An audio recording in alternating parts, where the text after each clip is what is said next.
Complete हुआ। आगे ये बता दें कि एक दोस्त ने सवाल किया कि अगर ख्वाब में किसी महरम घर के या किसी महरम रिश्तेदार से हम बिस्तरी करते हुए देखा तो इसकी ताबीर क्या होगी? जो आम एक किताबी ताबीर होती है जनरल ख्वाब की, जी जी, वो तो यह तो कि ये कमाल कुर्ब की दलील है, ठीक है, यानी वो उसकी नहीं है, ठीक है, जुर्म की नहीं है। अगरचे वो ऐसे अगर मारम सो रहा है तो वैसे तो जुर्म है, जी जी, लेकिन ये कमाल कुर्ब की दलील है।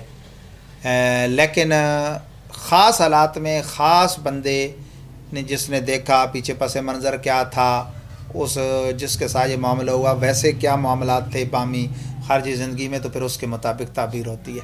ठीक है। जी और अगर यानी कि किसी नामहरम अफराद के साथ देखा तो इसकी ताबीर क्या होगी? जी, उसमें तो जनरल यही है, महरम हो या ना महरम हो, जी, तो उसमें यानी कमाल कुर्ब की दलील है। ठीक है, जी, उससे उसको कुछ फ़ायदा हासिल होने की दलील है। ठीक। जी। अच्छा, एक